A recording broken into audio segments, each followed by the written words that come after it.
So what I'm going to do right now is I'm going to crunch 1,400 years of Islamic history in 5 minutes and make it as exciting as I can possibly make it. Because I hated history when I was a little girl. At this age, I appreciate history. And now I understand why they say those who don't learn from history are doomed to repeat it. In order for you to understand why Western civilization is very different than the Islamic world, you need to understand the history of Islam. When Prophet Muhammad supposedly revealed his revelation from the angel Gabriel that he is supposed to be the last of the prophets in the early 600s, he started preaching in his own city, Mecca. He tried to recruit friends and followers to be able to spread his religion. And he tried for 12 years and failed. And after 12 years, he was only able to recruit his immediate family and friends. So he decided, if I go to Medina, which was the Jewish hub of Arabia, the business hub where the Jews lived, if I go there and preach my religion to them, if they accept me, that will buy me respect and stature between my own people, and they will accept me. So Prophet Muhammad started borrowing a lot from the Old Testament to make his religion more palpable to the Jews, to make it a lot similar. This is why you see a lot of similarities between Judaism and Islam. For example, Jews don't eat pigs, Muslims don't eat pigs. Jews pray a few times a day, Muslims pray a few times a day. Jews fast on Yom Kippur, Muslims fast on Ramadan.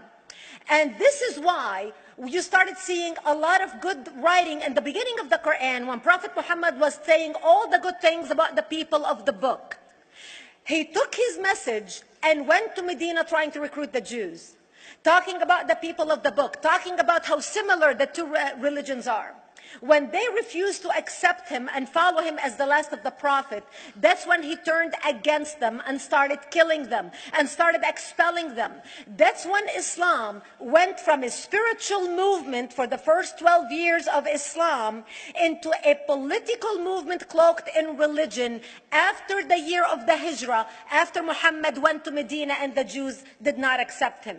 He became a military warrior and declared war on them and started expelling them.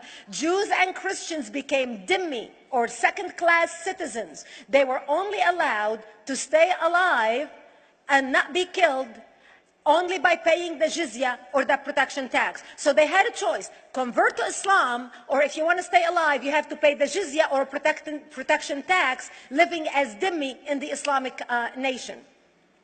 Christians and Jews could not ring church bells. Jews could not blow the shofar. Christians could not ring church bells. They could not pray publicly. Christians and Jews could not gather together and build new churches or new temples.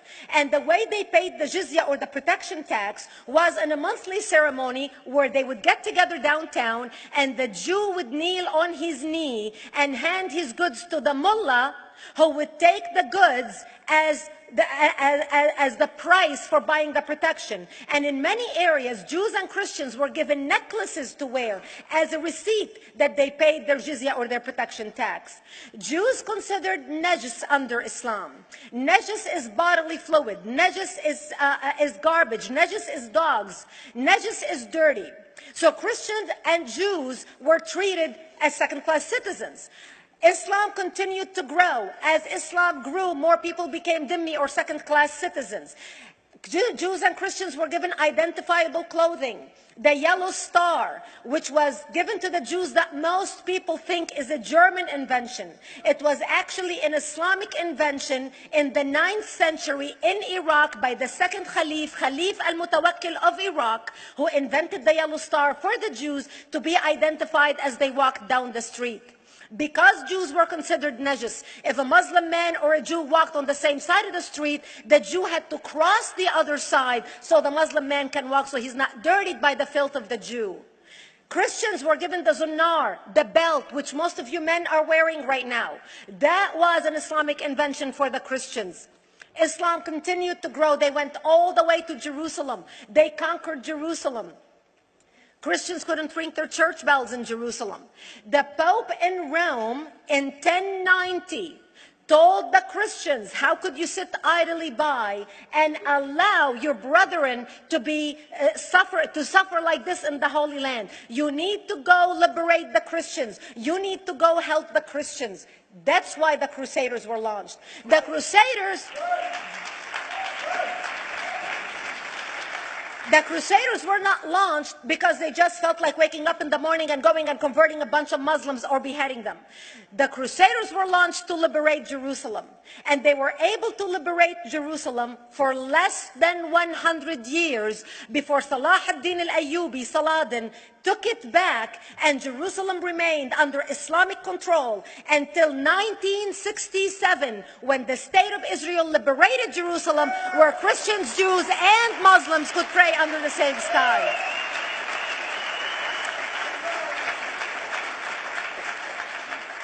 The Crusaders continued fighting Islam, and for 300 years they tried and failed. And by the 1300s, the Crusaders disappeared because they could not win against Islam. Islam continued to expand. They went all the way to Central Europe. They went all the way to China. They went to India. They conquered Spain. They changed the name of Spain from Spain to Andalusia.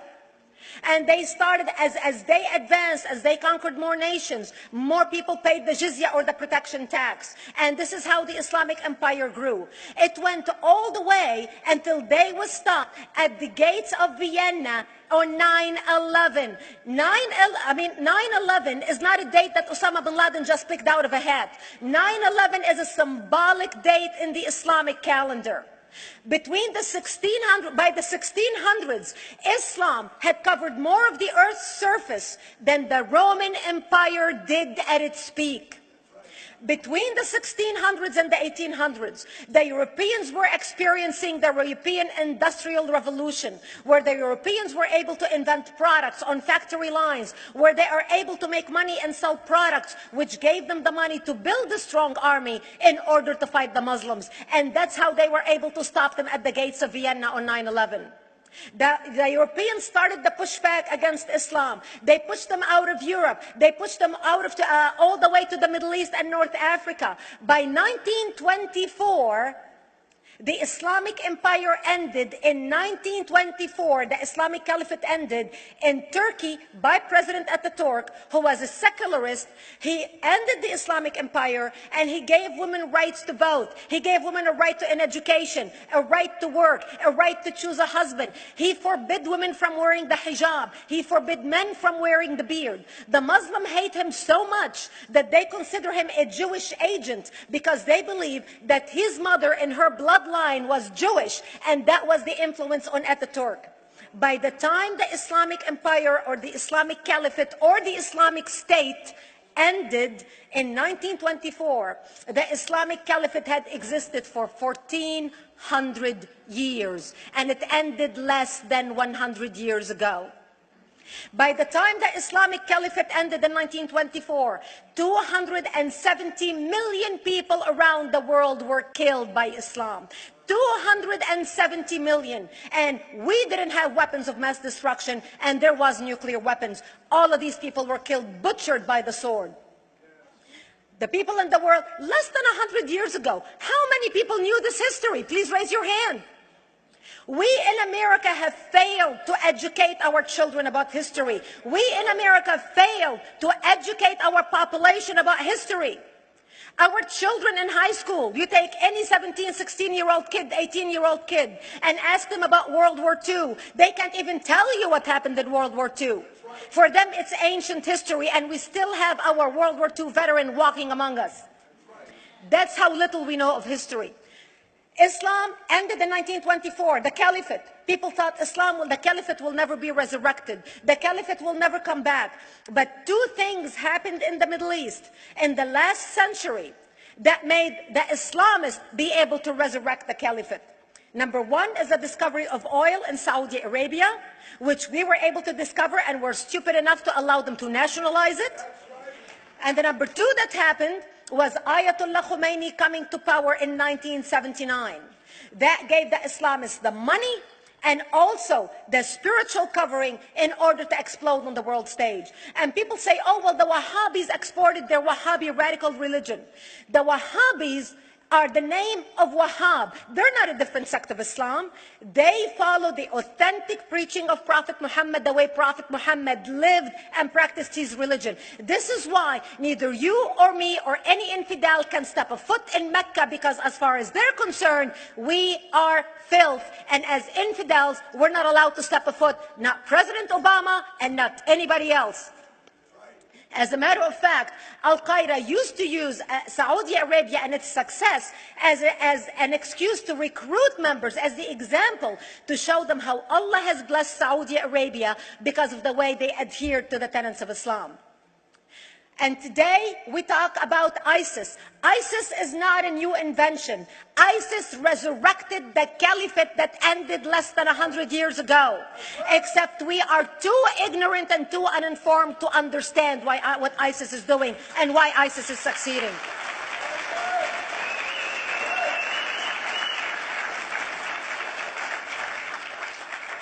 Two things you need to understand about Islam and the principles of war in Islam. One is the law of taqiyya, which means lying and deception. It means that a Muslim man can lay his hand on the Quran and swear that he is telling the truth, knowing that he is lying, but also knowing that the Quran will forgive him because he is advancing the cause of Islam. The second thing you need to know about is that the Treaty of Al-Hudaybiyah, which is an Islamic principle of war and a model on how to deceive your enemy when you have to sign peace treaties with your enemy. And it is based on an example by Prophet Muhammad. Prophet Muhammad was attacking the Meccans and their caravans when he was living in Medina. One day he attacked them because this is how he got the goodies. He would attack them, rob them, and spread the goodies among his men. And this is how he was able to recruit, because this is how people made money without working. And so he attacked the Meccan caravans. When he realized he's not able to defeat the Meccans in that city of Al-Hudaybiyah, in that place, he signed a 10-year treaty with them. Does that sound familiar? A 10-year treaty with them that says he will not attack them, he will have peace with them, he will not declare war on them. Muhammad used the treaty for 2 years to build his military, strengthen his army, and when he realized he was strong enough to attack his enemies when they least expected it, because they thought they had a peace treaty with Muhammad, he broke the treaty, attacked them 2 years later, and Mecca fell within 24 hours because they were not expecting the attack. And that became a principle of war in Islam.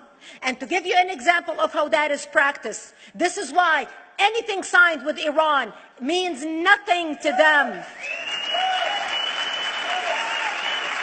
And to give you an example of how this law has been put to use in recent history, Yasser Arafat, who's not an Islamist, but he is a Muslim, met with the Israelis and signed the Oslo Accord in 1993. Remember all the handshaking at the lawn of the White House? The Oslo Accord, Yasser Arafat used the peace treaty, the Oslo Accord with Israel, to get Israel to bring him back and give him his territory, finance his military, train his police, and give his police the weapons. Yasser Arafat broke the Oslo Accord 8 years later, didn't even wait 10 years, and declared the second intifada in 2000, and all hell broke loose. He used the same treaty to win and deceive against his enemies and deceive his enemies. When Jordanian press, after Yasser Arafat signed the Oslo Accord with Israel, and Egyptian press would interview Yasser Arafat, and they would say, how could you sign a peace treaty with the devil? How could you sign a peace treaty with the Jews? Yasser Arafat will tell them, remember Hudaybiyah. That's all he would have to say. The whole Muslim world knew exactly what Yasser Arafat was talking about. We in the West and the Jews in Israel, it was over their heads. Nobody understood what Hudaybiyah was referring to. And this is the type of deception that we are dealing with. So when Iran signs a peace treaty with the United States for 10 years, they are using us as useful idiots, as gullible, ignorant people who are signing a peace treaty with the devil in order for Iran to continue her thing. In this deadly game of thrones, there's no place for America or for Israel. We don't have to gamble with our future and with our children's future. Elie Wiesel. And I wish I could promise you, Elie, that the lessons of history have been learned. That is why it is so important to be wise about who we're going to put in the White House next year.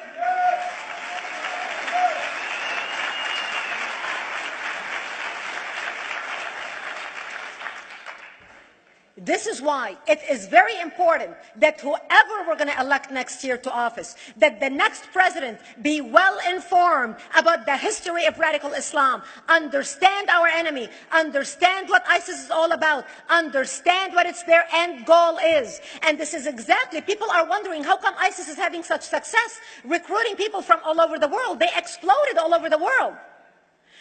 The Pew Research did a poll. And of course, the Pew Research is not Brigitte Gabriel, is not Fox News, is not Tony Perkins. The Pew Research did a poll in 2013 when they went around the world and interviewed Muslims from Islamic countries all over the world. And they asked them two questions. Would you like to have Sharia law as the law of your country? And would you like to see the Islamic Caliphate? And remember, this was in 2013, before ISIS. The 5 top countries in the world, in the Islamic world, the 5 top Islamic countries: Indonesia, 204 million Muslims; Indonesia, Afghanistan, Indonesia, Pakistan, Egypt, Nigeria, and Bangladesh. 77% of Muslims interviewed in these Islamic countries, 77% want the establishment of Sharia law and want the establishment of an Islamic state. That means 77% of the world, quote, moderate Muslims agree with the establishment of ISIS and what ISIS is doing. Let's not fool ourselves.